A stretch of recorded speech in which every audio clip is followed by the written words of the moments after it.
juga, jadi nggak hubungan dua variabel.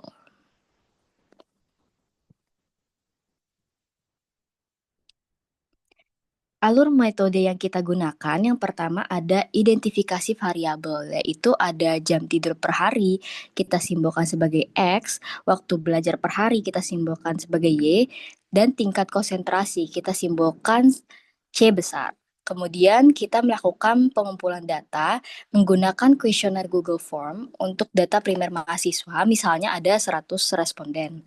Kemudian kita juga bisa gunakan data sekunder yang diambil dari studi terdahulu, misalnya ada Sleep Science, PubMed, dan lain-lain. Kemudian kita ada pemodelan matematisnya, yaitu fungsi Gaussian, itu untuk pengaruh jam tidur terhadap konsentrasi, fungsi logaritmik untuk pengaruh jam belajar terhadap konsentrasi, dan kombinasi fungsi untuk optimasi total CXY. Kemudian masuk ke optimasi, kita menggunakan metode language multiplier atau teknik numerik seperti Python SciPy Optimize. Kemudian ada constraint-nya juga, itu total waktu dalam sehari, yaitu 24 jam. Kemudian ada validasi model, kita akan mengecek goodness of fit terhadap data aktualnya, lalu kita bandingkan dengan pola respondennya. Dan yang keenam ada rekomendasi jadwal, yaitu simulasi kombinasi optimal berdasarkan model kita. Selanjutnya akan dijelaskan oleh rekan saya. Berikutnya ini untuk model matematisnya.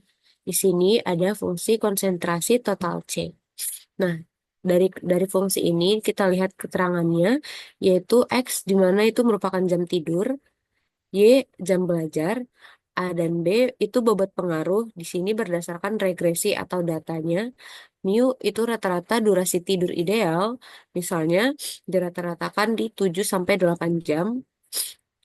Dan ada deviasi standar tidur dan constraint-nya, yaitu X plus Y kurang dari sama dengan 24 jam.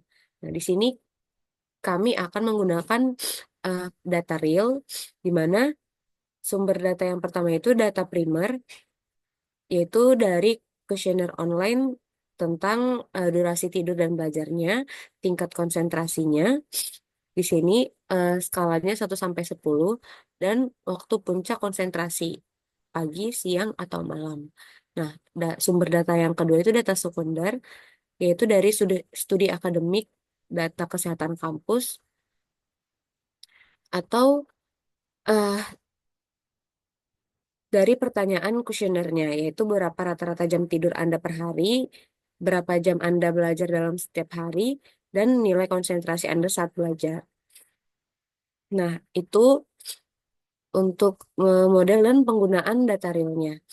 Nah, di sini kami juga ada dua referensi, yaitu referensi internasional dan lokal. Ada 3 referensi internasional dan 2 referensi lokal. Selanjutnya, kami juga udah membuat timeline dari pemodelan kami di Excel. Sebentar. Nah, untuk timelinenya kami seperti ini. Nama kegiatannya itu penetapan topik dan tujuan sudah pada progres ini nanti akan disentang jika sudah kami laksanakan. Nah, kami sekarang sudah menyelesaikan sampai di perumusan fungsi dan model. Dan untuk kuesionernya kami sudah buat apa saja yang akan menjadi isinya untuk pertanyaannya. Di sini juga kami sudah membuat isian dari si penelitiannya. Di sini kalau sudah lengkap akan kami tulis lengkap di sini. Jadi sudah kami susun mulai dari latar belakang sampai referensi akhirnya.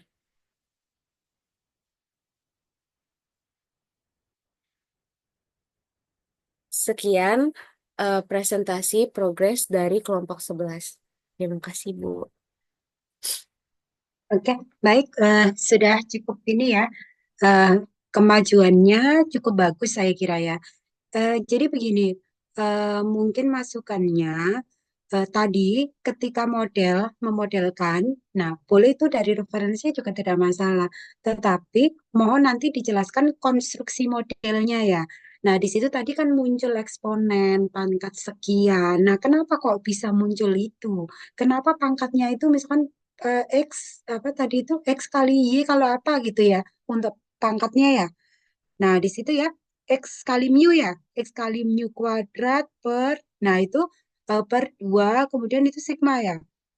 Nah, sigma kuadrat. Nah, kenapa bentuknya seperti itu? Jadi ketika kita memodelkan, itu betul-betul kita kaji kenapa bisa terbangun ya satu persamaan. Nah, di sini kan ada persamaan CXY. Nah, kenapa itu bisa dibangun seperti itu?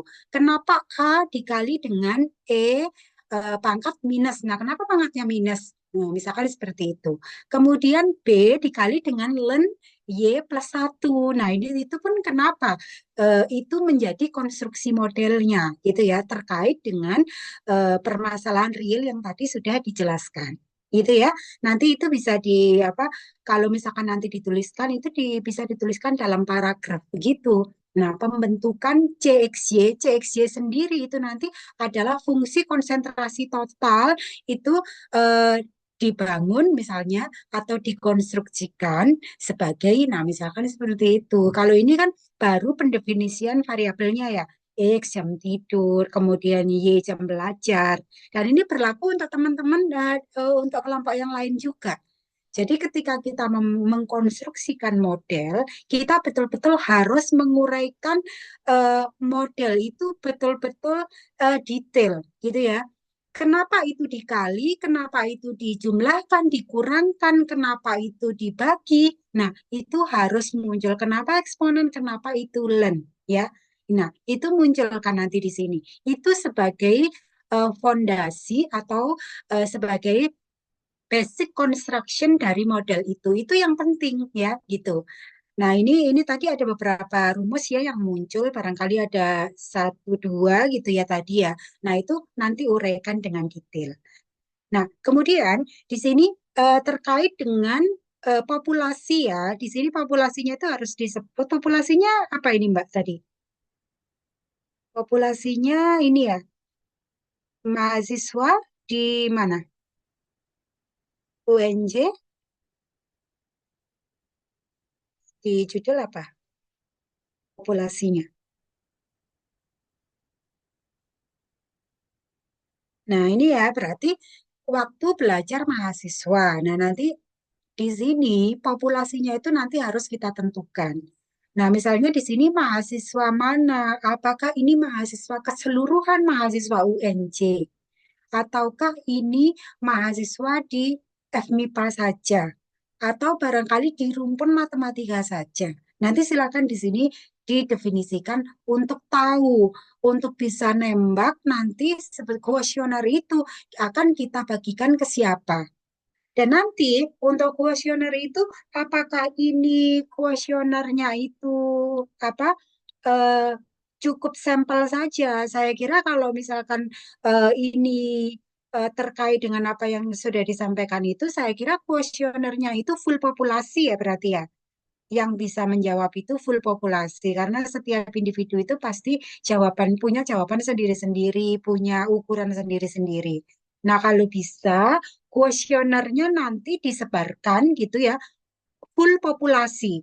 Kalau full populasi nanti seandainya misalkan di sini se-UNJ, bagaimana caranya? Caranya kita menyebarkan kuesionernya nanti ke admin misalnya lewat admin prodi gitu ya. Misalkan di kita kan ada Mas Wisnu, ada Mas Dar. Nah, itu kalau misalkan Mas Wisnu nanti misalkan di prodi matematika sama prodi apa ya? Ilkom ya kalau Mas Wisnu. Kalau misalkan yang ini di prodi yang lain barangkali di Mas Dar gitu. Nanti minta tolong atau teman-teman punya asa sendiri ya di grup-grup mahasiswa itu nanti bisa disebarkan. Tetapi kalau yang disebut full populasi berarti ke semua prodi gitu ya, ke semua prodi. Kalau itu di seluruh MIPA berarti di semua prodi kita share-nya gitu, full populasi gitu ya.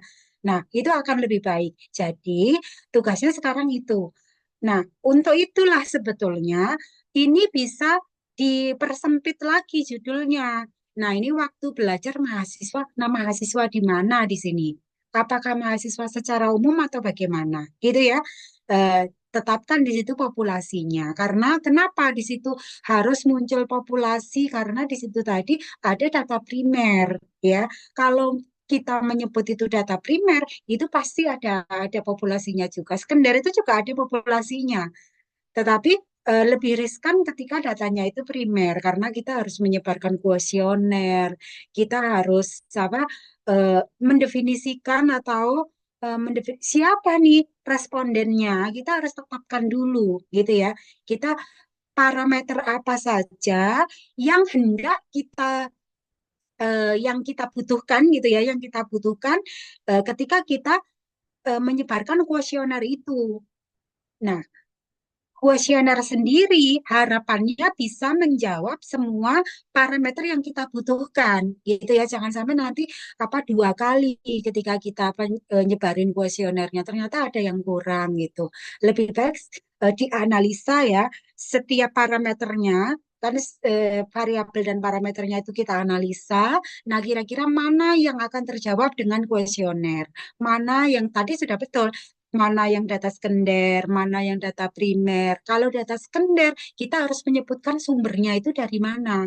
Nah, misalkan ini sumbernya, yang ini nih sumbernya misalnya dari WHO tadi itu, gitu ya. Dari WHO.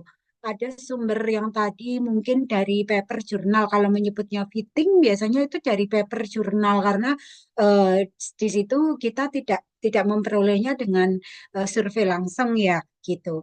Yang primer adalah yang tentang tadi itu ya, ukuran apa tadi itu yang menggunakan skala misalnya dari 1 sampai dengan 10 tadi itu misalnya. Nah, itu silakan ya. Jadi nanti harapannya betul-betul dikaji mana variabel parameter yang ingin kita peroleh sehingga di situ kita tidak mengulang kuesionernya gitu ya. Jadi seperti itu.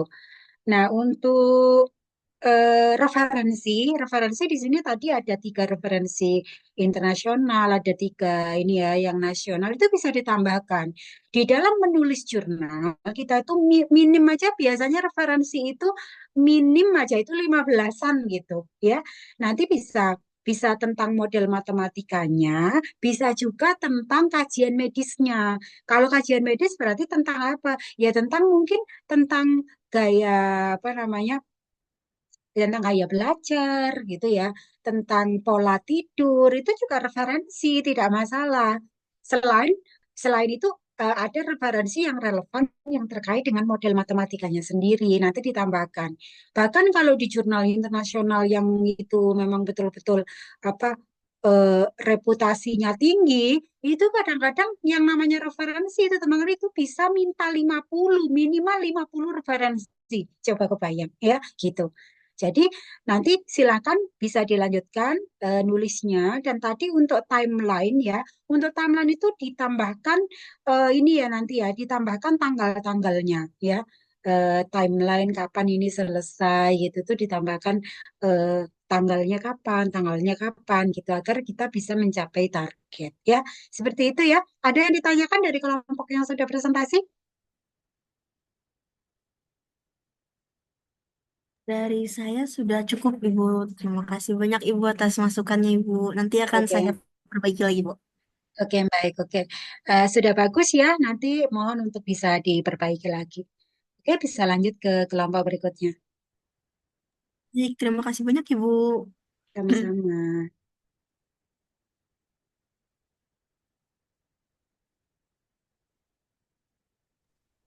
Oke, baik Ibu. Izin untuk mempresentasikan hasil kerja dari kelompok 7 ya, Bu. Ya, silakan Rizky.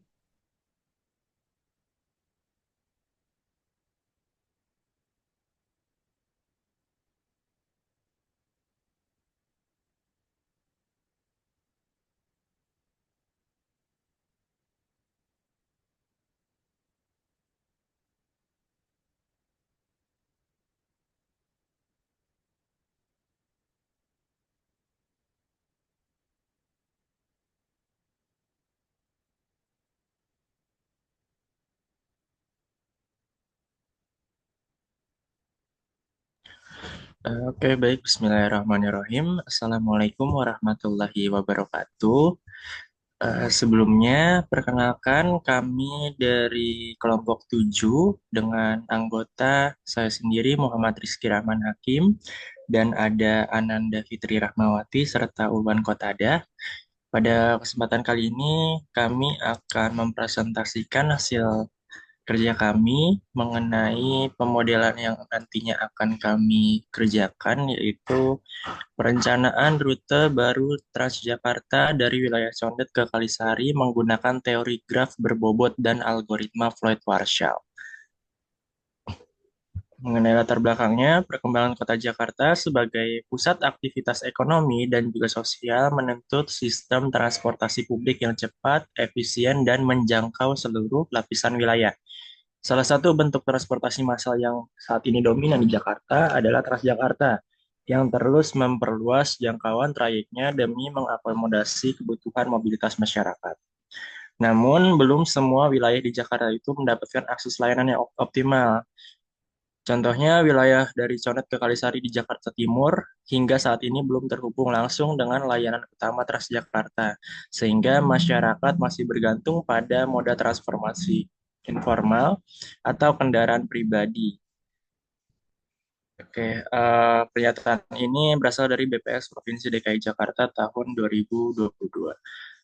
Untuk merancang rute baru yang efisien, diperlukan pendekatan yang sistematis yang mempertimbangkan berbagai faktor penentu jalur optimal, seperti misalkan jarak tempuh, waktu perjalanan, kemacetan, hingga potensi dari penumpangnya. Salah satu pendekatan yang relevan dalam topik ini adalah menggunakan teori graf yang memodelkan jaringan jalan atau rute sebagai himpunan titik dan sisi yang terhubung. Setiap sisi dapat diberikan bobot yang merepresentasikan biaya atau efisiensi dari rute tersebut. Studi terbaru menunjukkan bahwa penggabungan metode dari weighted average dan algoritma Floyd-Warshall dapat memberikan solusi yang efisien dalam menentukan jalur tercepat maupun paling efektif dari seluruh titik ke titik lainnya dalam suatu jaringan. Weighted average ini digunakan untuk menggabungkan beberapa variabel penilaian menjadi satu nilai bobot yang terintegrasi, sedangkan untuk algoritma Floyd-Warshall digunakan untuk menghitung semua kemungkinan jalur antar titik secara komprehensif. Selain itu, dalam konteks perencanaan rute berbasis data, pendekatan yang teoritis dapat dikombinasikan dengan data-data spasial dan lalu lintas secara real-time di lapangan untuk menyajikan rekomendasi yang lebih adaptif. Maka dari itu, integrasi metode graf berbobot dengan algoritma pencari jalur optimal menjadi sangat penting dalam konteks perencanaan ini. Nah, dengan pendekatan dari weighted average dan juga algoritma Floyd-Warshall, penelitian ini akan diarahkan untuk mengeksplorasi alternatif rute baru Transjakarta dari wilayah Condet ke wilayah Kalisari yang belum memiliki jalur langsung secara terhubung melalui Transjakarta. Pemanfaatan metode gabungan ini diharapkan mampu menghasilkan usulan trayek baru yang tidak hanya efisien dari sisi waktu dan jarak, tapi juga responsif terhadap kebutuhan pengguna potensial di kawasan tersebut. Karena diketahui kedua wilayah tersebut merupakan kedua wilayah yang aktif dan padat penduduk. Oke, mengenai rumusan masalahnya, yang pertama, bagaimana memodelkan jaringan jalur potensial dari wilayah Condet ke Kalisari dalam bentuk graf berbobot. Kemudian, bagaimana menentukan bobot optimal tiap sisi pada graf berdasarkan kombinasi variabel seperti jarak, waktu tempuh, dan juga potensi penumpang menggunakan metode weighted average.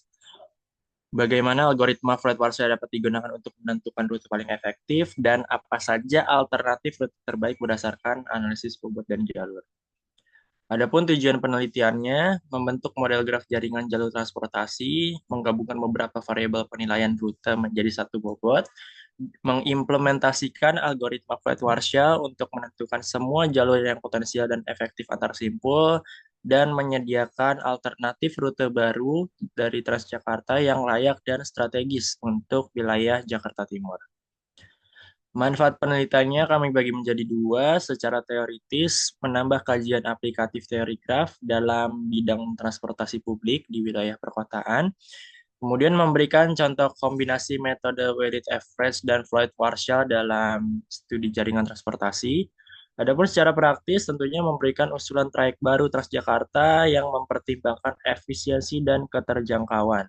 Kemudian menyediakan dasar pertimbangan bagi Dinas Perhubungan ataupun operator Transjakarta dalam membuka rute baru yang lebih merata nanti. Oke, kita masuk ke kajian pustakanya. Di sini kami mengambil metode dari teori graf. Karena teori graf itu merupakan cabang dari matematika diskrit yang mempelajari hubungan antar objek yang dimodelkan sebagai titik atau simpul dan garis atau sisi yang menghubungkannya. Konsep graf telah digunakan secara luas dalam berbagai bidang seperti ilmu komputer, teknik jaringan, ilmu sosial, dan juga tak terkecuali sistem transportasi. Secara formal, graf ini didefinisikan sebagai pasangan terurut G sama dengan V, E, dengan V itu himpunan tak kosong dari simpul, dan E himpunan dari pasangan terurut atau tidak terurut dari simpul dalam V, disebut sisi. Adapun jenis-jenis graf, ada graf tak berarah, graf berbobot, graf sederhana, dan juga graf terhubung. Oke, untuk selanjutnya dijelaskan oleh teman saya. Baik, izin melanjutkan. Lalu ada representasi dari graf sendiri. Itu graf itu biasanya direpresentasikan dengan sebuah matriks atau matriks ketetanggaan yang berukuran n kali n. Lalu ada juga matriks bobot, matriks yang menyimpan nilai bobot yang ada hubungannya itu akan ada nilainya. Kalau tidak berhubungan akan memiliki nilai tak hingga. Lalu ada graf berbobot dalam sistem transportasi ini dalam konteks penelitian kami mendefinisikan titik-titik sebagai halte bus atau bus stopnya atau persimpangan jalan. Lalu sisinya itu adalah jalur atau rute yang dilewati dan bobot pada setiap sisi itu dapat berupa gabungan dari panjang jalan, waktu tempuh, tingkat kecepatan, frekuensi layanan, dan potensi jumlah penumpang. Lalu bisa dilanjut di scroll. Lalu ada juga landasan weighted average. Weight average rata-rata timbang digunakan untuk menyatukan beberapa variabel atau nilai. Tadi nilai untuk bobotnya itu, jadi variabel seperti jarak titik, itu tempuh rata, posisi jumlah penumpang, dan tingkat kemacetan akan digabungkan menjadi satu nilai bobot dengan rumus WA sebagai berikut. Dengan XPIJ nilai variabel ke P untuk sisi dari simpul IJ, AP merupakan bobot kepentingan dari variabel XP, dan WIJ nilai bobot gabungan pada sisi IJ. Lalu ada juga algoritma Floyd-Warshall. Itu algoritma pemrograman dinamis yang digunakan untuk mencari jalur terpendek antara semua pasangan simpul all pairs shortest path dalam graf berbobot. Dan algoritma ini cocok untuk menentukan jaringan transportasi dengan rute yang efisien. Dengan langkah kerja, satu, inisialisasi matriks bobot D dari hasil WA, dua, lakukan iterasi terhadap semua titik perantara K dan perbarui setiap elemen dengan algoritma sebagai berikut. Lalu untuk studi terkait itu sebenarnya kami belum menemukan studi yang studi yang rute yang mungkin yang sangat mirip seperti kami belum ada, tapi ada beberapa referensi mendukung seperti berikut yang dilakukan oleh Citra dan Wijayanti pada tahun 2020 itu jalur mitigasi bencana gunung berapi dengan algoritma Floyd-Warshall. Lalu di 2021 oleh Mulydia itu ada perencanaan rute wisata di Yogyakarta. Dan penelitian ini menunjukkan pendekatan serupa, namun diarahkan pada perencanaan rute baru. Transjakarta dengan studi kasus jalur potensial, contoh Kalisari yang sudah disebutkan, kurangnya transportasi umum di wilayah ini yang belum memiliki konektivitas langsung dengan rate TJ existing. Lalu metode penelitian itu ada jenis penelitian ini termasuk kuantitatif dengan teori graf, memodelkan graf, dan fokusnya dalam merancang jaringan transportasi berbentuk graf berbobot untuk mencari jalur optimal. Lalu lokasi penelitian itu ada jelas ada di Sandet menuju Kalisari atau di wilayah Jakarta Timur. Objek penelitiannya adalah rute atau ruas jalan potensial yang dapat diusulkan sebagai trayek baru Transjakarta dengan mempertimbangkan berbagai jalur alternatif. Lalu metode pengumpulan datanya itu dengan nanti kami akan melakukan observasi lapangan dan membandingkannya dengan Google Maps juga. Jadi langsung survei terkait untuk mengukur jarak antar simpul atau tadi antar beberapa persimpangan, lalu waktu tempuh rata-rata dan kondisi jalan kemacetan yang tertentu. Teratur dan dokumen mendukung ada peta jalur kartu dan data padatan yang bisa diperoleh dari GPS. Lalu ini mungkin opsional untuk kuesioner itu kan beberapa referensi antar variabel dalam metode weighted average. Ini eh, mungkin kemungkinan untuk potensi banyaknya penumpang atau tidak. Lalu langkah-langkah penelitian itu nanti akan memodelkan graf dengan titik simpul, titik atau simpul itu persimpangan atau titik halte. Lalu sisi itu mempresentasikan ruas jalan dan eh, di, ada juga bobotnya itu dengan menentukan bobot dengan rumus A tadi.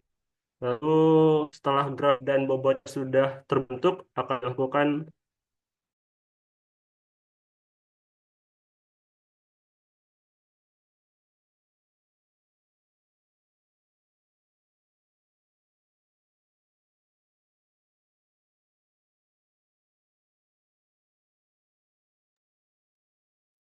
Ini suaranya hilang ya? Terlempar kah?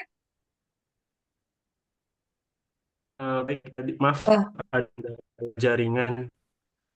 Eh,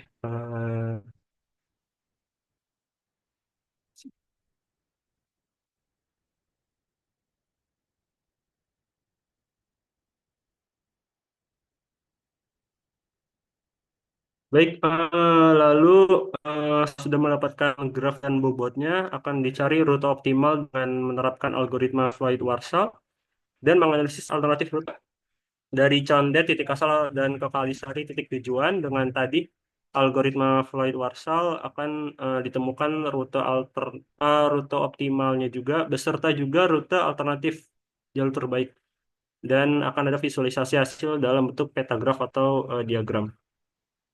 Dan ini untuk gambaran penelitiannya, ini gambar satu merupakan rute perjalanan, ini rute dengan mobil dari Condet Raya ke daerah Kalisari.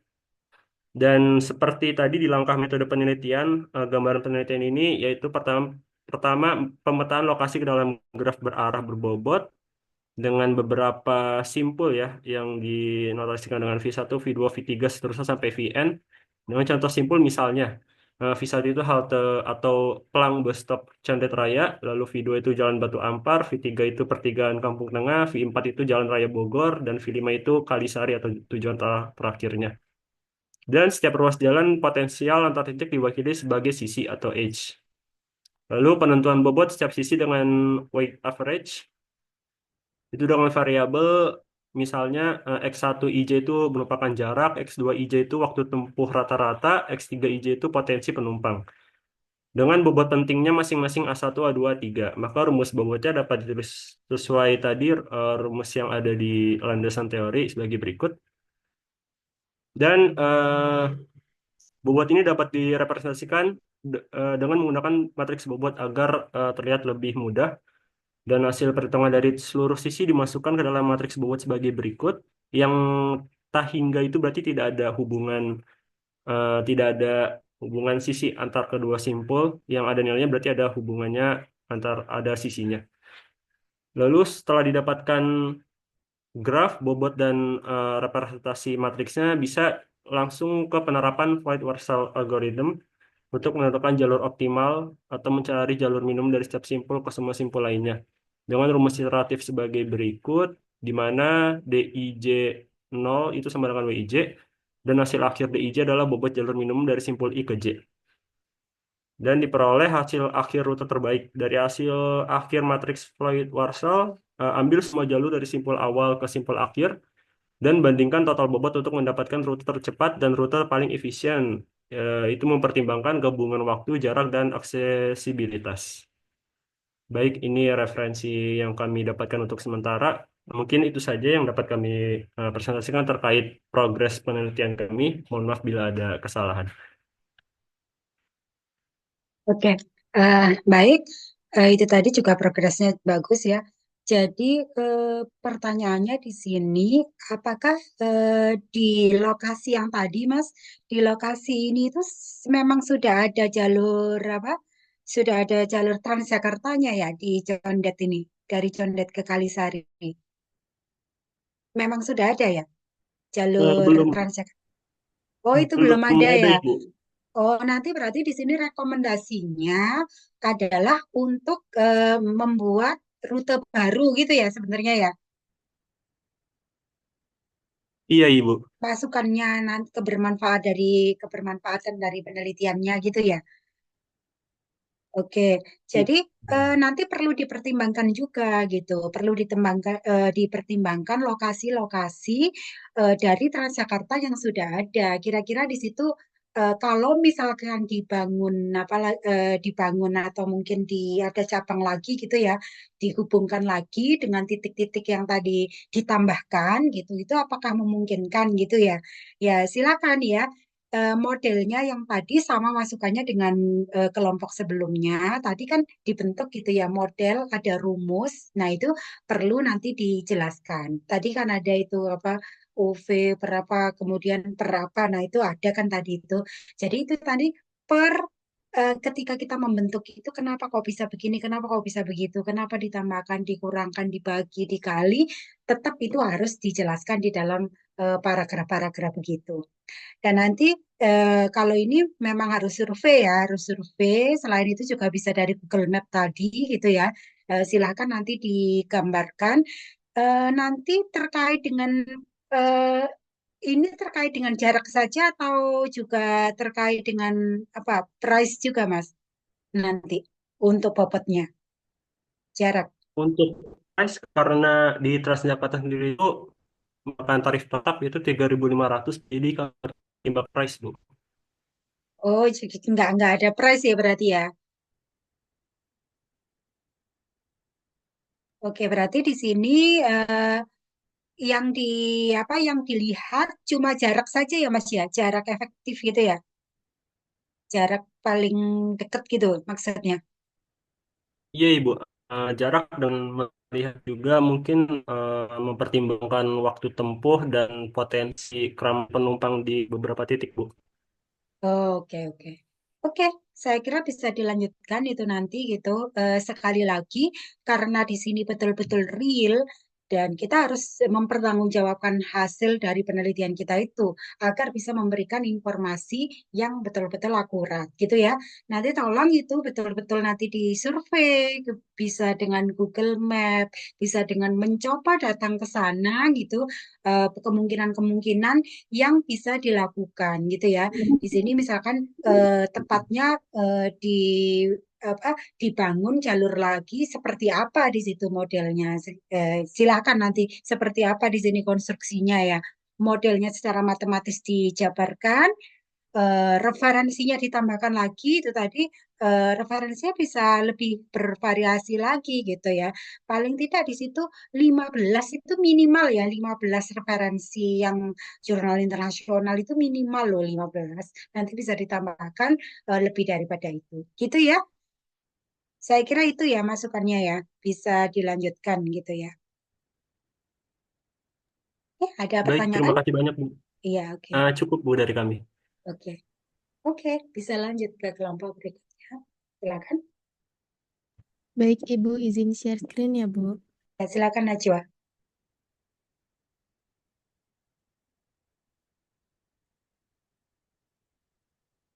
Baik, apakah sudah terlihat? Ya, sudah. Baik, Bismillahirrahmanirrahim. Assalamualaikum warahmatullahi wabarakatuh. Selamat pagi semuanya. Perkenalkan kami dari kelompok 3. Dan pada kesempatan kali ini kami akan mempresentasikan progres ketiga kami untuk artikel yang berjudul Pemodelan Matematika, Analisis Penyebaran Rumor di Media Sosial, Facebook, dan Twitter. Sebelumnya, kami ingin mengucapkan terima kasih kepada Ibu Eti serta teman-teman dari Matematika A 2022 yang telah bersama kami pada pagi hari ini. Saya ingin perkenalkan anggota kelompok saya. Yang pertama ada Ika Dini Widiharsanti dengan NIM akhiran 054, lalu saya sendiri Najun Nuraini Baskara dengan NIM akhiran 065, dan Vinata Anggraini dengan NIM akhiran 069. Sebelumnya kami sudah memodelkan pemodelan matematika dengan bentuk Seir. Di sini sesuai dengan rekomendasi dari Ibu di pertemuan sebelumnya untuk menambahkan analisis sentimen. Setelah kami berdiskusi, kami memutuskan untuk menggunakan analisis sentimen menggunakan metode naive Bayes classifier. Dalam model ini, selain pendekatan Seir untuk memodelkan penyebaran rumor secara dinamis, kami juga menggunakan pendekatan klasifikasi berbasis naive Bayes untuk memprediksi kecenderungan sebuah konten menjadi viral berdasarkan teks yang diunggah oleh pengguna di Facebook dan Twitter atau X. Nah, untuk langkah-langkah analisis sentimennya, yang pertama ialah crawling data. Crawling data ini merupakan pengambilan data dari sosial media Twitter atau X dan Facebook yang dengan fokus pada topik tertentu yang ingin dianalisis. Data yang digunakan ialah data tekstual yang kemudian menjadi dataset yang akan digunakan untuk melatih dan menguji data. Data latih masing-masing dibagi dan diberi label sentimen viral atau tidak viral, kemudian akan digunakan untuk melatih sistem. Data latih juga digunakan untuk evaluasi sistem. Lalu langkah selanjutnya ialah text pre-processing. Tahap ini merupakan proses untuk mempersiapkan data yang akan digunakan pada proses knowledge discovery system text mining. Proses pembersihan ini bertujuan untuk membersihkan data agar lebih mudah dalam pemrosesan sistem. Untuk tahapan teks pre-processingnya ini, yang pertama ialah cascading, yaitu mengubah atau mengkonversi setiap karakter dalam kata atau kalimat menjadi huruf kecil. Kemudian ada tokenisasi, yaitu memecah kata dan menghapus delimiter seperti titik, koma, spasi, dan karakter angka pada kalimat. Kemudian ada filtering, yaitu proses yang dilakukan untuk menghapus kata yang tidak memiliki arti atau makna dari hasil tokenisasi. Proses dalam filtering ini dalam membuang kata-kata yang tidak digunakan atau stop word terdapat dalam stop list. Dan terakhir yaitu stemming, tahapan terakhir dari text pre-processing yang bertujuan untuk menghilangkan imbuhan-imbuhan baik prefix, suffix maupun konfiks pada setiap kata. Selanjutnya akan dilanjutkan oleh rekan saya. Ya, kemudian ada langkah ketiga dalam analisis, yaitu pembobotan kata dengan TF-IDF. Metode TF-IDF atau Term Frequency Inverse Document Frequency digunakan untuk menghitung setiap kata yang paling umum digunakan pada information retrieval. TF-IDF membantu mengurangi pengaruh kata-kata umum yang sering muncul, seperti dan, itu, dan lain-lain, dan menekankan kata-kata yang lebih unik dan informatif untuk membedakan dokumen. Pemberian bobot kata atau term pada setiap dokumen mencerminkan betapa pentingnya sebuah term pada dokumen. Maka dapat dirumuskan menjadi WIJ sama dengan TFIJ dikali IDFJ, di mana WIJ sendiri adalah bobot TF-IDF dari kata ke J dalam dokumen ke I. TFIJ atau term frekuensi adalah jumlah kemunculan kata ke J dalam dokumen ke I. Ini menunjukkan seberapa sering kata tersebut muncul dalam dokumen tersebut. IDFJ atau inverse dokumen frekuensi adalah ukuran dari seberapa penting satu kata dalam keseluruhan dokumen. Biasanya dirumuskan sebagai IDFJ sama dengan log N per DFJ, di mana DFJ adalah jumlah dokumen yang mengandung kata ke J. Yang keempat, ada klasifikasi sentimen dengan algoritma naive Bayes. Naive Bayes adalah classifier Naive Bayes classifier adalah penggolongan menggunakan statistik sederhana berdasarkan teorema Bayes yang mengasumsikan bahwa keberadaan atau ketiadaan dari suatu fitur tertentu dari suatu kelas tidak berhubungan dengan keberadaan atau ketiadaan fitur lainnya. Pada pengaplikasiannya, parameter estimasi untuk model naive Bayes menggunakan metode maksimum likelihood. Dengan kata lain, model ini masih bisa bekerja tanpa harus memodulikan Bayesian probabilitas atau metode Bayesian lainnya. Berikut adalah model matematis untuk naive Bayes classifier. Rumusnya bisa dilihat. Oke. Dalam implementasi naive Bayes classifier, terdapat dua proses, yaitu yang pertama adalah proses learning naive Bayes classifier. Proses ini memberikan pengetahuan awal sebagai acuan untuk dapat mengklasifikasikan suatu dokumen berdasarkan sentimennya. Terdapat 3 langkah dalam learning ini. Di antaranya adalah, yang pertama adalah membentuk fitur. Fitur adalah kata kunci yang akan menjadi parameter satuan data latih, yaitu dokumen atau komentar untuk diklasifikasikan ke dalam kelas yang telah ditentukan, yakni viral atau tidak viral. Dengan kata lain, fitur adalah kata yang memiliki nilai sentimen. Fitur dibentuk dari data latih yang sudah melewati proses processing. Yang kedua ada menghitung probabilitas PCK. Dengan rumus PCK sama dengan NCK dibagi N, di mana CK adalah kelas ke K, yaitu kategori target seperti berpotensi viral atau tidak viral. PCK adalah probabilitas prior dari setiap kelas, NCK adalah jumlah dokumen dalam kelas CK, dan N adalah total jumlah semua dokumen.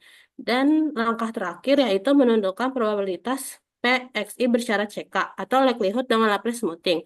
Dengan rumus PXI bersyarat CK sama dengan NXI CK tambah 1 dibagi NCK ditambah V. Di mana XI adalah fitur I, PXI bersyarat CK adalah probabilitas setiap fitur XI pada setiap kelas CK. NXI CK adalah jumlah kemunculan kata fitur XI dalam dokumen yang termasuk kartu CK. NCK adalah total jumlah fitur, misalnya jumlah semua kata dalam kelas CK. Dan V adalah jumlah fitur unik atau ukuran kosakata. Selanjutnya akan dijelaskan oleh teman saya. Oke, baik. Berikutnya proses klasifikasi naive Bayes classifier. Di sini ada alur proses dari klasifikasi naive Bayes classifier. Yang pertama dimulai, lalu data akan diuji. Setelah data diuji, kita akan menghitung VMAP untuk setiap kelas. Setelah menentukan angkanya, kita menentukan VMAP maksimum. Setelah itu, data uji akan diklasifikasi dan berhenti. Untuk menghitung probabilitas suatu dokumen termasuk dalam kelas tertentu dapat menggunakan rumus probabilitas CK dengan syarat X sama dengan probabilitas CK dikali hasil perkalian dari N sampai sama dengan I sama dengan 1 probabilitas XI dengan syarat CK per probabilitas X, di mana PX itu sama dengan probabilitas keseluruhan dari postingan X. Karena PX konstan untuk semua kelas, maka didapat nilai VMAPS sebagai berikut. VMAPS CK sama dengan PCK dikali hasil perkalian dari I sama dengan 1 sampai N dari peluang XI dengan syarat CK. Lalu berikutnya ada evaluasi model. Evaluasi model dilakukan menggunakan confusion matrix untuk menghitung akurasi, precision, dan recall. Di sini setiap unsur matriks menunjukkan jumlah contoh data uji untuk kelas sebenarnya yang digambarkan dalam tabel berikut. Di sini untuk nilai aktual mempunyai dua nilai, yaitu positif dan negatif, dan nilai prediksi juga mempunyai nilai positif dan negatif. Jika nilai aktualnya positif dan nilai prediksinya positif, maka hasilnya akan true positif. Jika nilai aktualnya negatif dan nilai prediksinya positif, maka akan menghasilkan false positif. Jika nilai aktualnya positif dan nilai prediksinya negatif, akan menghasilkan false negatif. Lalu yang terakhir, jika nilai aktualnya negatif dan nilai prediksinya negatif, maka akan menghasilkan true negatif. Ini ada keterangannya dari true positif, true negatif, false positif, dan false negatif. Dari tabel di atas, didapat ketiga persamaan, yaitu persamaan akurasi, recall, dan precision. Untuk persamaan akurasi sama dengan TP ditambah TN per TP ditambah TN tambah FP ditambah FN. Lalu untuk persamaan recall sama dengan TP per TP ditambah FN. Dan untuk persamaan precisionnya sama dengan TP per TP ditambah FP. Baik, mungkin itu saja yang dapat kelompok kami sampaikan terkait progres kelompok kami. Oke, baik. Di sini kombinasi ya dari model kompartemen ya untuk model infeksi penyakit penyebaran gitu ya, sama ditambahkan dengan analisis sentimen. Oke, analisis sentimen ini bisa positif negatif tentunya ya tadi dengan menggunakan naive Bayes. Silakan. Nanti di sini berarti apa hasil dari analisis sentimen nanti diterapkan menjadi variabel variabel-variabel yang ada di dalam model kompartemennya sendiri gitu ya. Dan terutama untuk modelnya sendiri ya, model ini kan penyebaran rumor ya. Penyebaran rumor berarti nanti di situ SIR saja atau nanti ada kombinasinya, Mbak? Hanya susceptible, infectious sama recover atau masih ada kelas yang lain?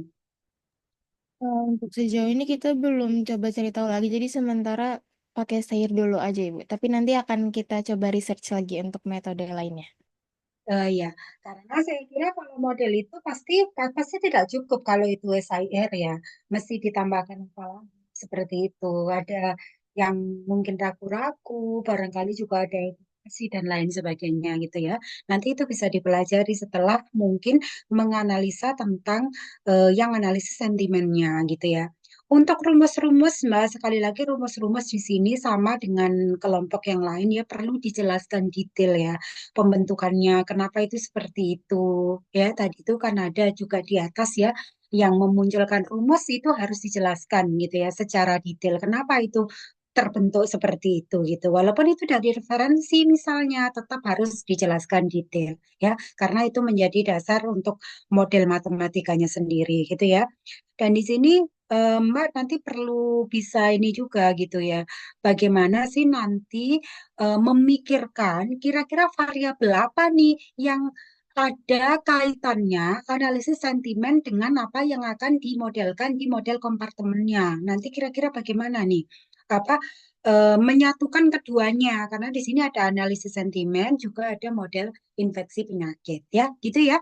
Nanti silakan referensi sekali lagi ditambah ya. Referensi itu minim 15, itu minimal loh 15 itu. Nanti bisa ditambahkan referensi-referensi tentunya yang terbaik adalah dari jurnal internasional dulu ya. Seperti itu ya masukannya. Oke, ada Ibu. pertanyaan? Cukup Ibu. Terima kasih Ibu. Sama-sama.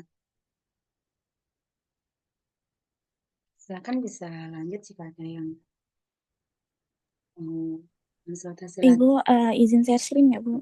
Silakan, Mbak.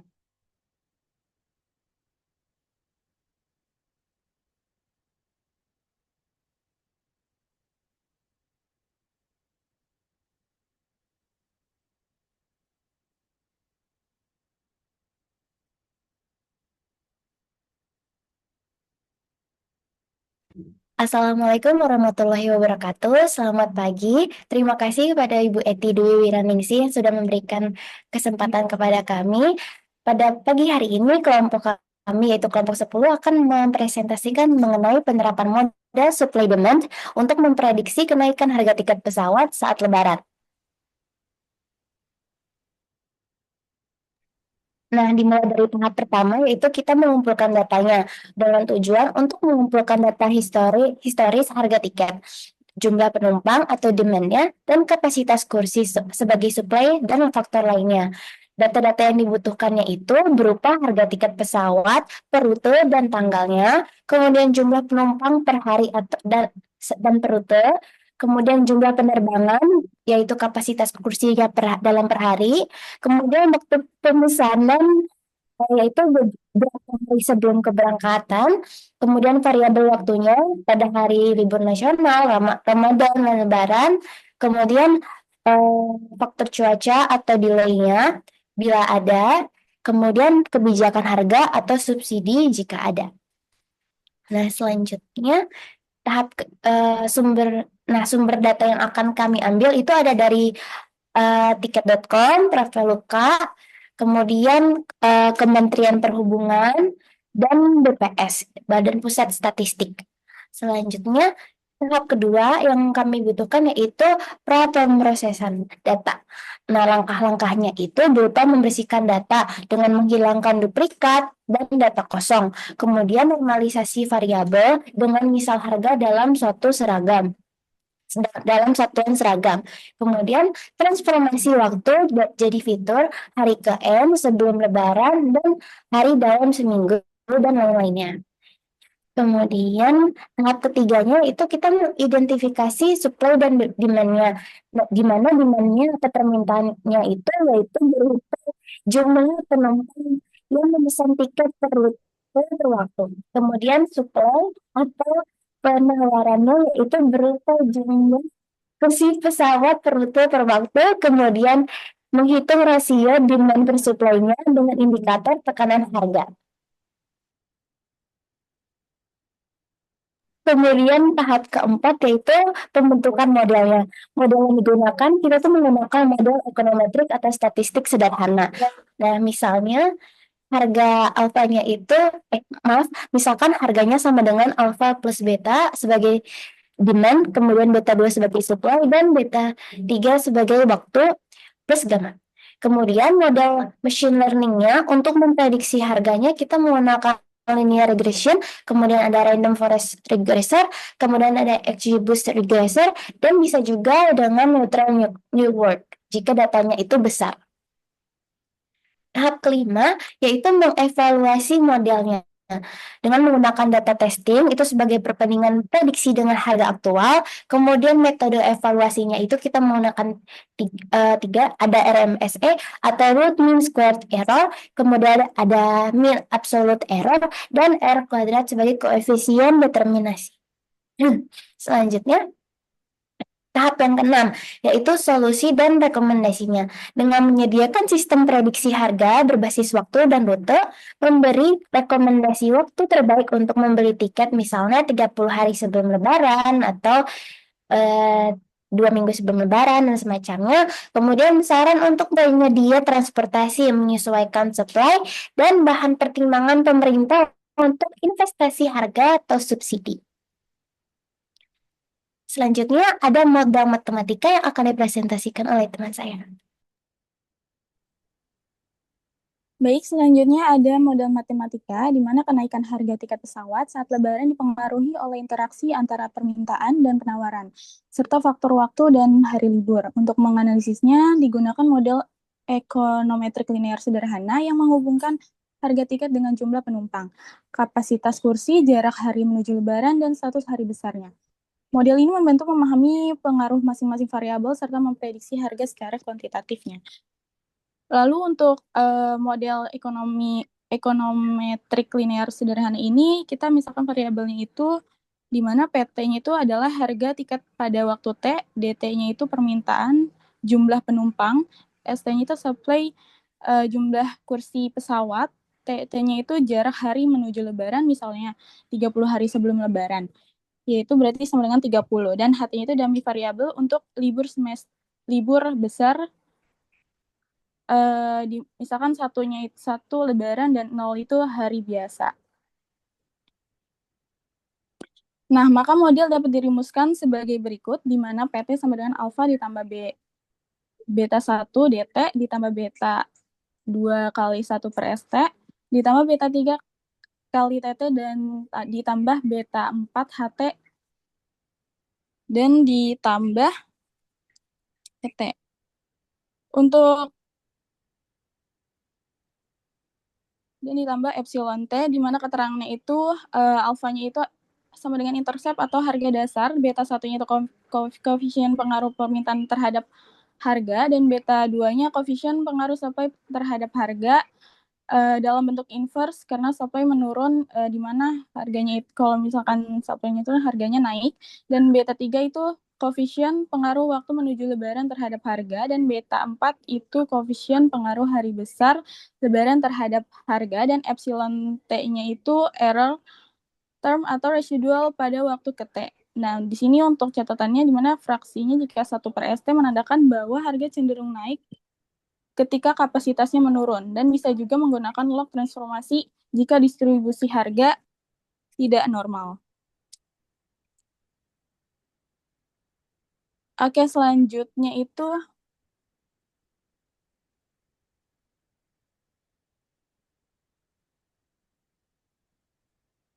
model machine learning di mana non-linear regression, di mana model machine learning memprediksi harga tiket dengan mempelajari pola data historis tanpa persamaan eksplisit, dan pendekatan ini mampu menangkap hubungan non-linear antar variabel untuk hasil prediksi yang akurat, dan persamaan umumnya itu adalah P topi T sama dengan F dari XT, dengan XT sama dengan variabelnya DT, ST, TT, HT, RT, dan RW. Untuk keterangannya, di mana P topinya itu harga yang diprediksi pada hari ke T, dan F-nya itu adalah fungsi yang dipelajari oleh algoritma, misalnya random forex, SGBOS, atau neutral network. Dan XT-nya itu vektor yang mencakup variabel tersebut, DT, ST, TT, HT, RT, dan WT.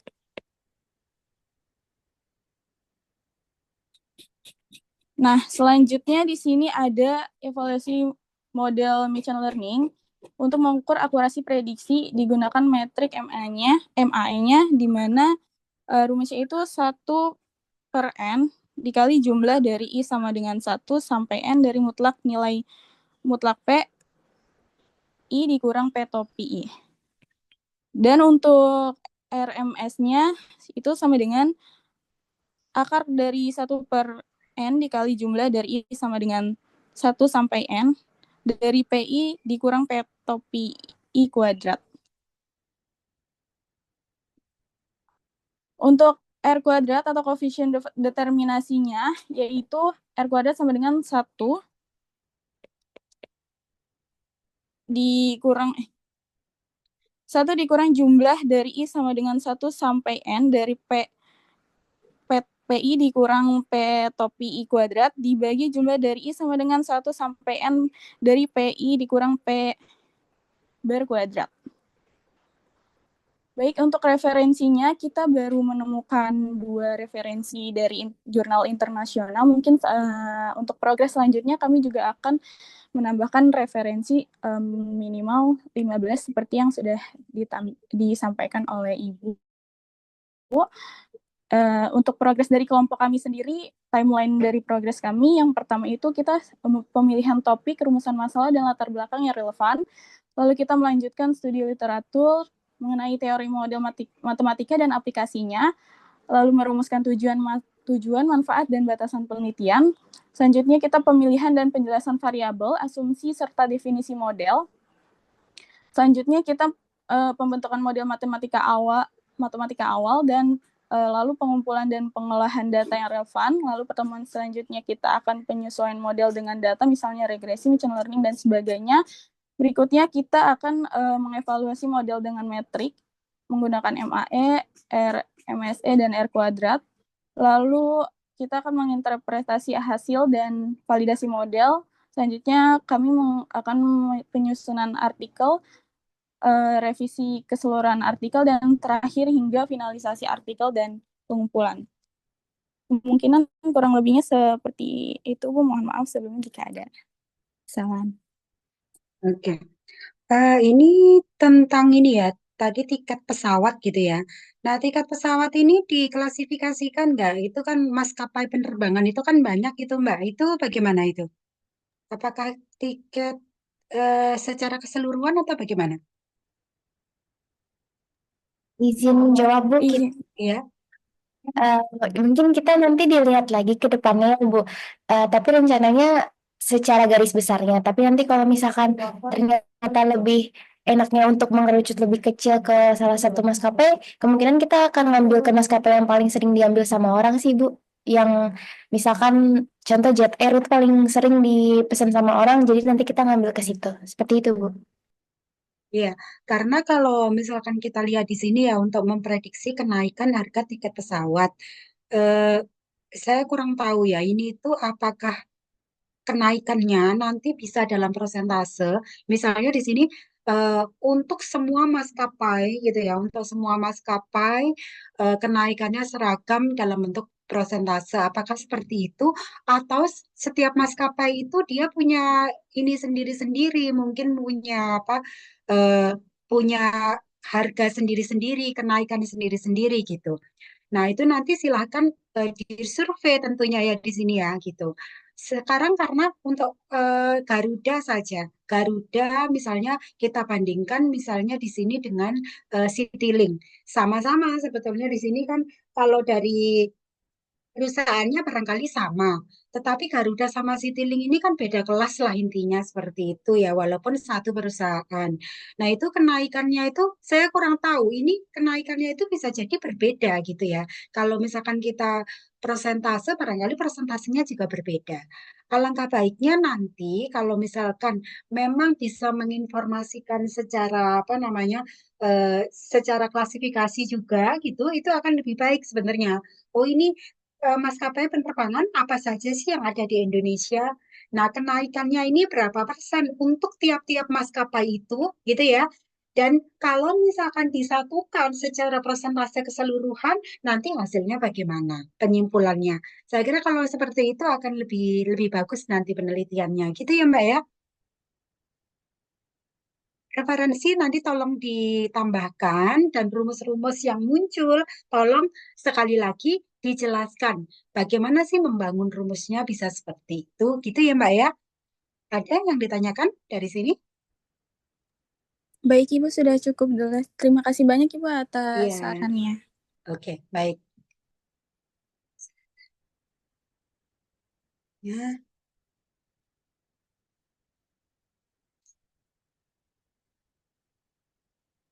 Kelompok 6 izin share screen ya, Ibu. ya, silakan, Mbak.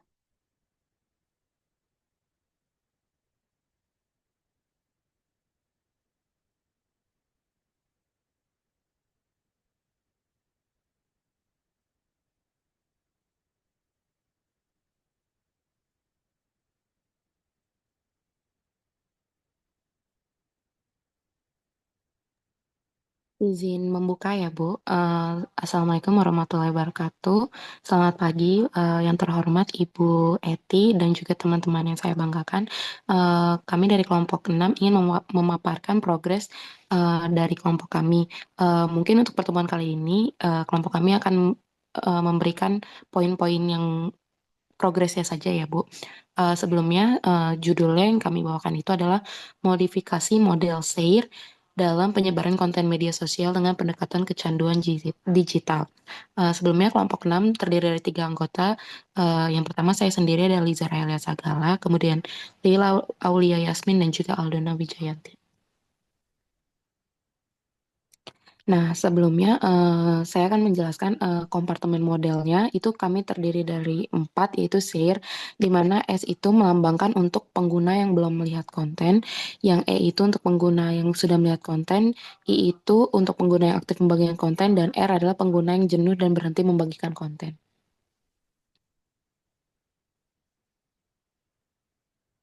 Next.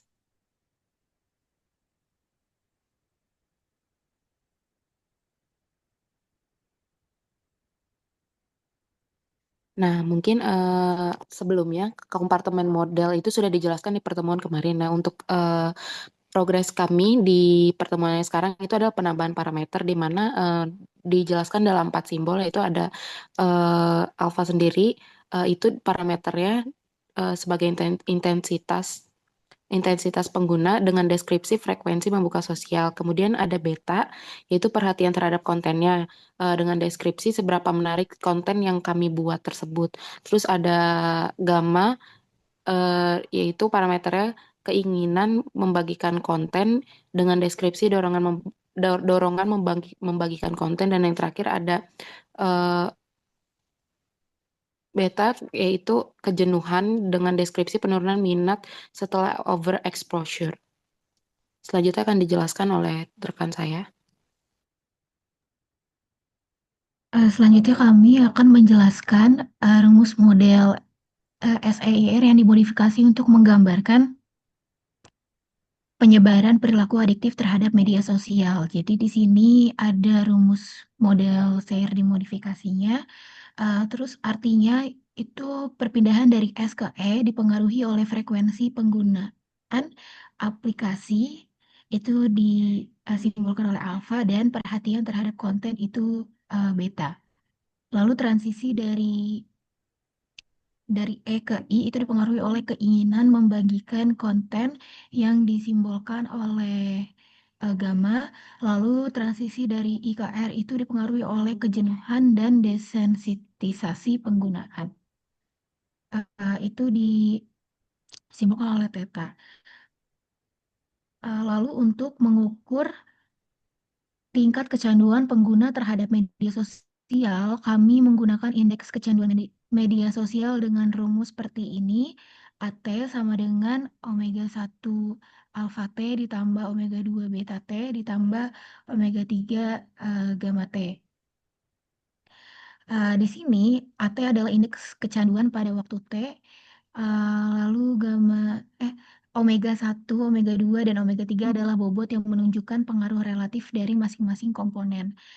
Di sini omega 1-nya itu untuk frekuensi penggunaan aplikasi, lalu omega 2-nya untuk perhatian terhadap konten, dan yang terakhir itu omega 3 untuk keinginan membagikan konten.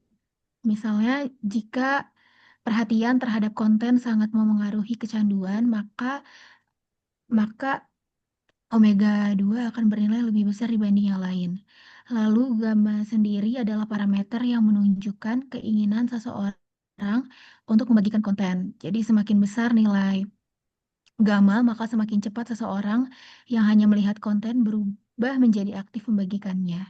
Dan nilai AT yang tinggi menunjukkan potensi adiksi yang semakin besar, sehingga indeks ini bisa menjadi indikator penting dalam menganalisis perilaku penggunaan media sosial.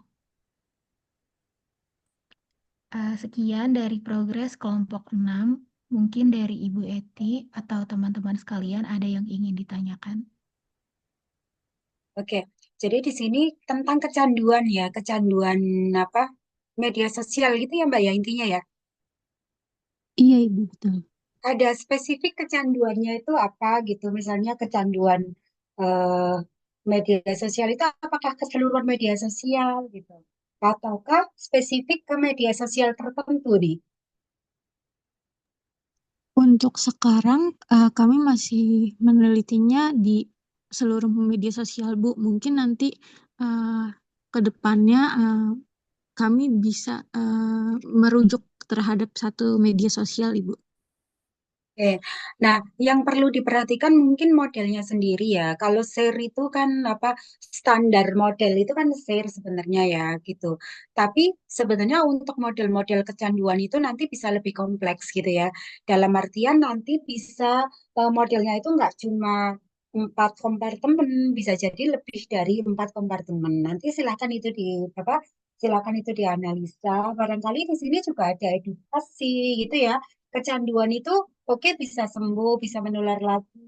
Kemudian apa yang menyembuhkan? Kira-kira yang menyembuhkan barangkali ada edukasi, ada juga mungkin secara kalau itu sampai apa kecanduan itu kan yang namanya kecanduan itu kan pasti menimbulkan ini ya Maya, efek yang negatif.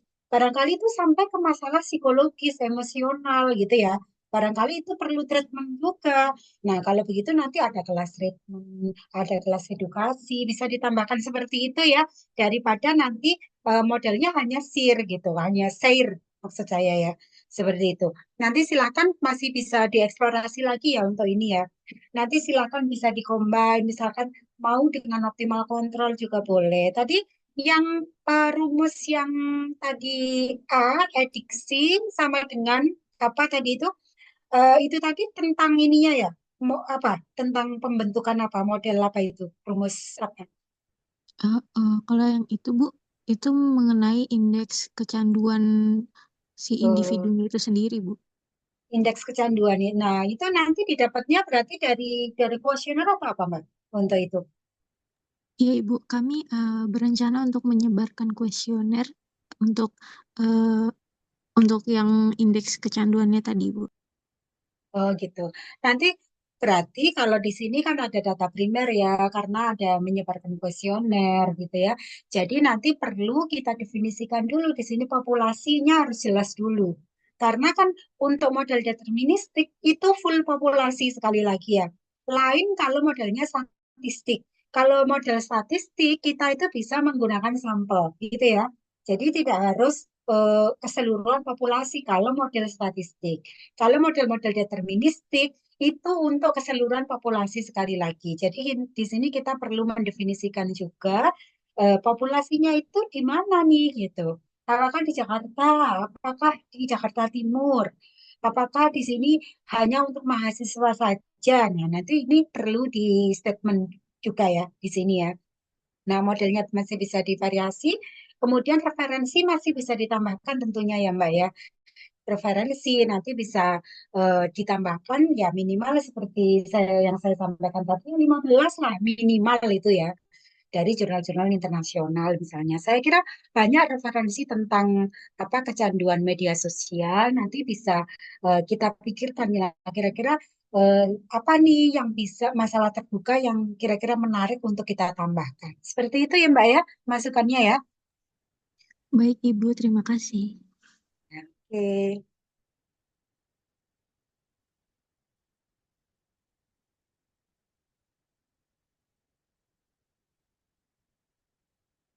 Baik, kelompok kami izin saya scan ya, Bu. Ya, silakan Arik.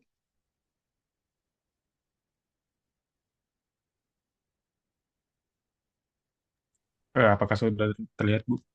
Sudah. Baik, Assalamualaikum warahmatullahi wabarakatuh. Pada kesempatan kali ini, kami kelompok 5 akan membahas pemodelan matematika pertumbuhan tumor dengan efektivitas treatment dengan pendekatan diferensial dan simulasi numerik. Untuk awalannya, oh ya maaf, pada sebelumnya kami sudah mengerjakan tentang latar belakang, terus kemudian ada rumus masalah dan tujuannya. Dan pada progres kali ini kami memodelkan maaf, kami sudah membuat pemodelan matematikanya yang akan dibahas oleh rekan saya, Jidan. Baik, di sini ada tahapan penelitiannya. Yang pertama ada pengumpulan data, yaitu ada dua data. Di sini ada data sekunder dan data primer. Data sekunder di sini bisa kita dapat dari registrasi kanker Globokan 2022 dari WHO untuk parameter awal pertumbuhan tumor. Dan data primer di sini ada rekam medis pasien dari rumah sakit mitra contohnya, seperti dosis obat dan respon tumor. Lalu di sini langkah kedua adalah pemodelan matematikanya. Model dikembangkan berdasarkan pendekatan modified logistic growth dengan integrasi efek treatment, yaitu ada kemoterapi CT dan radioterapi RT serta faktor resistansi mu. Di sini ada pemodelannya, yaitu DN per DT sama dengan RN dikali 1 minus N per K dikurang delta CTN dikurang gamma RTN ditambah mu N. Di sini ada keterangannya. NT itu adalah jumlah sel tumor pada waktu T. Lalu R itu laju pertumbuhan tumor. Di sini ada datanya itu biasanya 0,3 sampai 0,7 per hari laju pertumbuhannya tergantung jenis kanker. Lalu K itu carrying capacity, contohnya misalkan 10⁻6 sel untuk tumor padat. 10⁻6 itu bisa dibilang di sini masih terbilang kecil ya. Lalu ada delta sama gamma itu efektivitas kemoterapi dan radioterapi. Lalu mu itu laju mutasi resistannya. Lalu di sini ada persamaan treatmentnya. Kemoterapinya itu pemodelannya adalah DC per DT sama dengan sigma C 0 dikali C0 ya, C0 dikali delta dikali T min TI dikurang alfa C. C0 itu adalah dosis obat, lalu TI itu waktu pemberiannya, dan alfanya itu laju eliminasi obat. Lalu di sini untuk persamaan radioterapinya, fungsi periodik dengan dosis R0 setiap T hari. Pemodelannya adalah RT sama dengan R0 dikali sigma N delta dikali T dikurang KT dengan K sama dengan 0 sampai N. Mungkin itu saja, Bu. Ini sama ya model apa? Modelnya itu sebetulnya basicnya model kompartemen ya Mas ya? Iya, Bu. Model logistic growth tapi ya. Jadi berarti di sini persamaannya itu hanya ada satu ya sebenarnya ya. Nah, kalau seperti itu nanti di sini kan modelnya itu seperti itu DN per DT Rn 1 min N per K. Nah, itu nanti tolong dijelaskan di masing-masing di masing-masing persamaan yang didapat itu tadi. Misalkan dengan kemoterapi itu kan didapat modelnya seperti itu, kemudian radioterapi modelnya seperti itu. Nah, itu silakan nanti di masing-masing persamaannya di situ betul-betul nanti eh,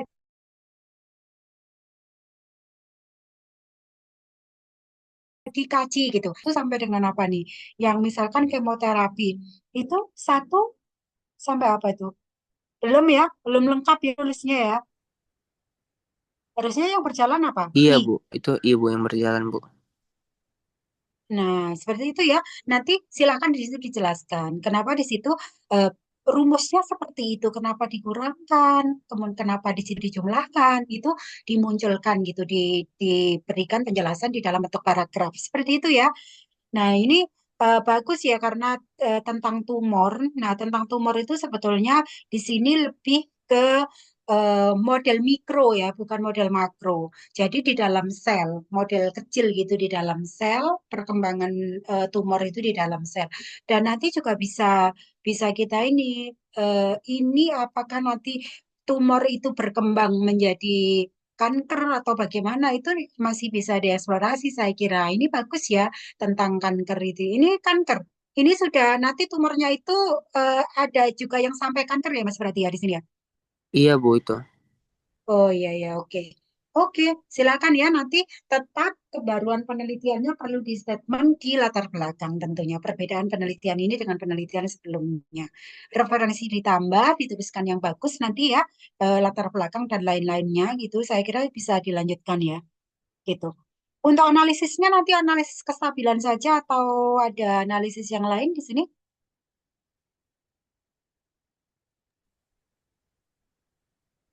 Apakah ada misalkan optimal kontrol gitu karena kan di sini ada dosis obat, waktu pemberian obat, laju eliminasi obat itu kemoterapi, radioterapi. Saya kira itu sangat memungkinkan kalau itu kita masukkan optimal kontrol gitu. Iya. Baik, Bu. Sepertinya bakal Oke. ada. Iya, oke. Oke, bisa dilanjutkan ya karena waktunya juga masih panjang. Nanti bisa saya kira kalau ini selesai bagus sekali nanti ya hasilnya. Oke, Baik, terima kasih, Bu. ya, sama-sama. Berikutnya eh, ada lagi?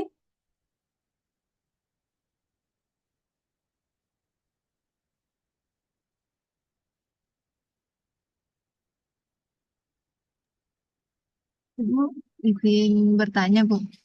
Ya, silakan. Untuk pekan depan itu sudah pekan UTS ya, Bu. Mengenai Ya, tugas UTS-nya itu akan seperti apa ya, Bu? tugas UTS-nya nanti akan saya berikan nanti untuk diselesaikan beberapa hari sebelum UTS dikumpulkan. Nanti akan saya bagikan ya. Oke, baik, Ibu. Ya, oke. Jadi Nanti nanti tugasnya ujiannya, oh individu. ya individu tugas aja bukan nggak ada ujian yang ini tetapi nanti Hmm. dikerjakan. Misalkan saya ada video gitu ya. Dari video itu silakan nanti untuk masing-masing apa mahasiswa itu eh, menganalisa dari itu seperti itu menambahkan referensi dan lain-lain seperti itu. Itu materi-materi tentang model materi. Nanti bisa disatukan untuk apa tulisannya gitu jadi tulisan satu kelas gitu ya. Oke, baik, Ibu. Ya, tetapi memang saya memberikannya nanti ya beberapa hari sebelum ini ya, beberapa hari sebelum UTS saja.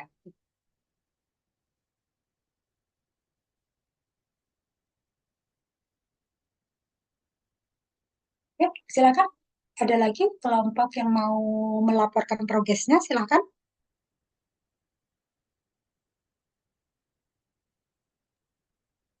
Artinya untuk hari ini cukup 6 kelompok saja, Ibu. Oh, cukup 6 itu dulu ya. Mm-mm. Oke, baik.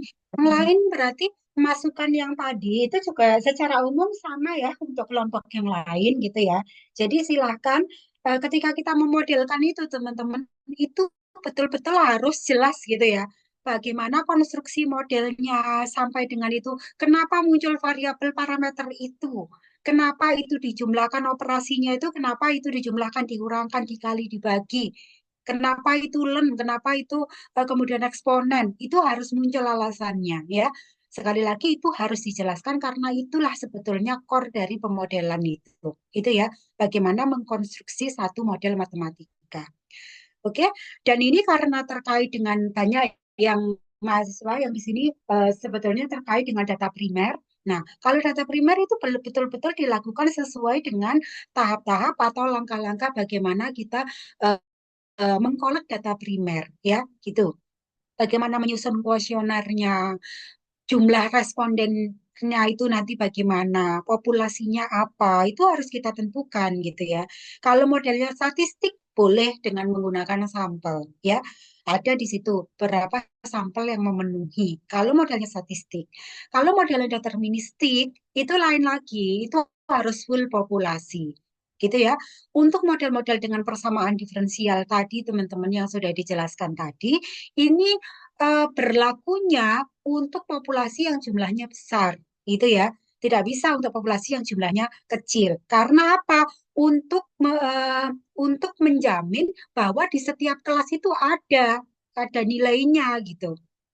Karena kalau misalkan tadi saja model kecanduan misalnya, oke, model kecanduan saya maunya di prodi matematika saja. Jangan-jangan di kelas E-nya tidak dapat itu nanti, tidak dapat mahasiswa yang dia itu eh, di kelas misalnya di kelas I-nya barangkali tidak ada kosong atau terlalu kecil. Terlalu kecil misalnya hanya ada satu orang. Untuk menghindari itu kita memodelkannya di populasi yang besar saja. Gitu ya. Karena ini model persamaan diferensial memang sebetulnya di sini modelnya berlaku untuk populasi yang besar di satu wilayah yang luas juga. Seperti itu ya. Nanti teman-teman bisa menambahkan referensi. Sekali lagi referensinya tadi eh, masih kurang ya untuk beberapa teman tadi yang sudah presentasi, barangkali juga untuk kelompok yang belum presentasi juga mengalami hal yang sama ya, menghimpun referensi. Silahkan itu ditambahkan minimal 15 dan itu pun porsi terbesar itu harus jurnal internasional. Oke, saya kira untuk pertemuan hari ini bisa kita cukupkan. Nanti berarti ini sudah pertemuan ketujuh ya, betul ya? Atau pertemuan ke-6 sekarang? Ya, Ibu. Sekarang pertemuan ketujuh. Pertemuan ketujuh. Berarti nanti ya beberapa hari sebelum UTS itu nanti saya akan bagikan gitu tugasnya apa. Tugasnya gampang aja nanti misalnya dari video yang ada di YouTube gitu nanti masing-masing mahasiswa itu bagian kecil-kecilnya aja gitu ya. Coba menganalisa, misalkan di YouTube itu ada model populasi dari YouTube ya model populasi. Nah, silakan nanti dari apa yang disimak di model populasi itu, nanti di situ dituliskan kembali. Tetapi dituliskan kembali itu tidak hanya dituliskan begitu saja. Dituliskan juga dijelaskan gitu ya. Dijelaskan kalau misalkan di situ memerlukan tambahan referensi karena ada yang belum jelas, nanti silakan di situ juga ditambahkan. Misalkan model populasi yang dijelaskan di situ exponential growth gitu ya, tentang model eksponensial. Nah, di situ barangkali ada penjelasan-penjelasan loh, kenapa ini kok memasukkan nilai parameter ini. Nah, di situ barangkali modelnya itu nggak secara detail penjelasannya, tetapi itu mohon nanti ditambahkan penjelasannya secara detail. Barangkali nanti ada model tentang predator prey, gitu ya misalnya itu sudah ada modelnya. Nah di situ teman-teman menjelaskan lagi gitu ya, misalkan predator prey itu seperti apa sih gitu ya, predator prey ini seperti apa karakteristiknya gitu ya, yang sebagai prey apa, yang sebagai predator apa, bagaimana karakteristik pemangsaannya gitu ya. Nah, itu nanti silakan ditambahkan eh, deskripsinya gitu. Nanti dituliskan di dalam bentuk seperti ya apa summary gitu ya, summary dari hasil menyimak dari video-video itu. Jadi tugasnya nanti seperti itu ya, jelas saya kira ya. Nanti bisa saya berikan sekitar eh, ya seharusnya itu sebelum atau sehari sebelum apa namanya? Sehari sebelum eh, UTS pun juga bisa, tapi beberapa hari lah nanti biar teman-teman juga punya waktu untuk menyelesaikan. Gitu ya, saya kira ya. Ada yang ditanyakan sampai di sini? Ya, baik, Bu. Cukup. Sudah cukup jelas. Oke, oke baik. Jika sudah cukup, saya akhiri ya pertemuan kita pada siang hari ini. Terima kasih, terutama untuk kelompok-kelompok yang tadi sudah menyampaikan progresnya dengan baik. Saya akhiri, wassalamualaikum warahmatullahi wabarakatuh. Waalaikumsalam warahmatullahi wabarakatuh. Terima kasih banyak Ibu. Sama-sama.